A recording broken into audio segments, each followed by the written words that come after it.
Hi hello ಎಲ್ರಿಗೂ ನಮಸ್ಕಾರ. ನಿನ್ನೆ ಮ್ಯಾಚ್ ಅದ್ದೂರಿ ಆಗಿತ್ತೆ, ಜಬರ್ದಸ್ತ್ ಆಗಿತ್ತೆ. ಡೆಲ್ಲಿ ಕ್ಯಾಪಿಟಲ್ಸ್ 60 ರನ್ನಿಂದ ಗೆದ್ರೆ. ಅನಾಹುತ ಬ್ಯಾಟಿಂಗ್ ಆಡಿದ್ರೆ ನಮ್ಮ ಕೆ ಎಲ್ ರಾಹುಲ್ ಅವರ ಬ್ಯಾಟಿಂಗ್ ಹ್ಯಾಟ್ಸ್ ಆಫ್. ಅಂತೂ ಇಂತೂ ಇಬ್ಬರು ಕರ್ನಾಟಕದ ಮುಖ್ಯ ಪ್ಲೇಯರ್ಸ್ ಮನೀಶ್ ಪಾಂಡೆ ಮತ್ತು ಕೆ ಎಲ್ ರಾಹುಲ್ ಅವ್ರದ್ದು ಮುಖಾಮುಖಿ ಆಗಿತ್ತು. ಅದ್ದೂರಿ ಆದಂಥ ಬ್ಯಾಟಿಂಗ್ ಆಡಿದ್ರೆ ನಮ್ಮ ಕೆ ಎಲ್ ರಾಹುಲ್ ಅವರ 30 ಬಾಲಿಗೆ 60 ರನ್, 4 ಸಿಕ್ಸರ್, 5 ಬೌಂಡ್ರೀಸ್ ಹೊಡೆದ್ರು.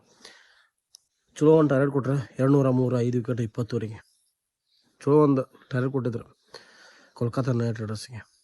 ಎಲ್ಲೋ ಒಂದು ಕಡೆ ಕೋಲ್ಕತ್ತಾ ನೈಟ್ ರೈಡರ್ಸ್ ಗೆದ್ದರೆ ಎಲ್ಲೋ ಒಂದು ಕ್ವಾಲಿಫೈ ಆಗೋ ಚಾನ್ಸಸ್ ಏನೋ ಇತ್ತು ಅಂತ ಅಂದ್ಕೊಂಡಿದ್ರೆ. ಬಟ್ ಏನು ಮಾಡ್ಬೇಕು, ರಾಜಸ್ಥಾನ್ ರಾಯಲ್ಸ್ ಆಲ್ರೆಡಿ ಗೆದ್ದುಬಿಟ್ರೆ 16 ಪಾಯಿಂಟ್ ಆಗ್ಬಿಡ್ತಾರೆ. ಇವರು ಗೆದ್ದರೂ ಎಲಿಮಿನೇಟೆಡ್ ಆಲ್ರೆಡಿ, ಹಂಗಾಗಿತ್ತು ಪರಿಸ್ಥಿತಿ. ಬಟ್ ಏನೋ ಮಾಡೋಕ್ಕೆ ಬರೋಂಗಿಲ್ಲ, ಮ್ಯಾಚ್ ಇತ್ತು ಅಂತೇಳಿ. ಅದು ಚಲೋ ಪರ್ಫಾರ್ಮೆನ್ಸ್. ಅಜಿಂಕ್ಯ ರಹಾನೆ ಯಾವತ್ತೂ ಹಾಳಾದಾರ. ಅಜಿಂಕ್ಯ ರಹಾನೆ ನಿನ್ನೆ ಆಡಿದರೆ ಚಲೋ ಒಂದು 50 ಹೊಡೆದ್ರು. ಆಮೇಲೆ ಮನೀಶ್ ಪಾಂಡೆ ಅವ್ರು 25 ರನ್. ಯಾರು ಅಷ್ಟು ಹೇಳ್ಕೊಳ್ಳೋಷ್ಟು ಆಗಲ್ಲ.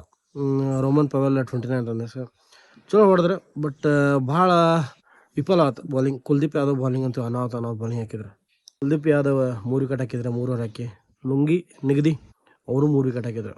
ಚಲೋ ಒಂದು ಬಾಲಿಂಗ್ ಪ್ರದರ್ಶನ ಮಾಡಿದ್ರೆ, ಎಫರ್ಟ್ ಹಾಕಿದ್ರೆ. ಬಟ್ ಏನು ಮಾಡೋಕ್ಕೆ ಬರೋಂಗಿಲ್ಲ. ಆಲ್ರೆಡಿ 4 ಟೀಮ್ ಕ್ವಾಲಿಫೈ ಆಗಿಬಿಟ್ಟವೆ. ಅಂತೂ ಇಂತೂ ಆಲ್ರೆಡಿ ಹೊರಗೆ ಹೋದಂಗೆ ಆಯ್ತು. ಪೂರ ಎಲ್ಲರದು 14 ಮ್ಯಾಚ್ ಮುಗಿದೋದು ಆಲ್ರೆಡಿ. ಇನ್ನೇನಿದ್ರು ಕ್ವಾಲಿಫೈರ್ 1, ಕ್ವಾಲಿಫೈರ್ 2, ಫೈನಲ್ ಐತೆ ಎಲಿಮಿನೇಟರ್. ಅದು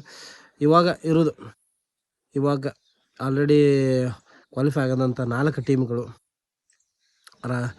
Rajasthan Royals, Royal Challengers Bengaluru, Sunrisers Hyderabad, Gujarat Titans.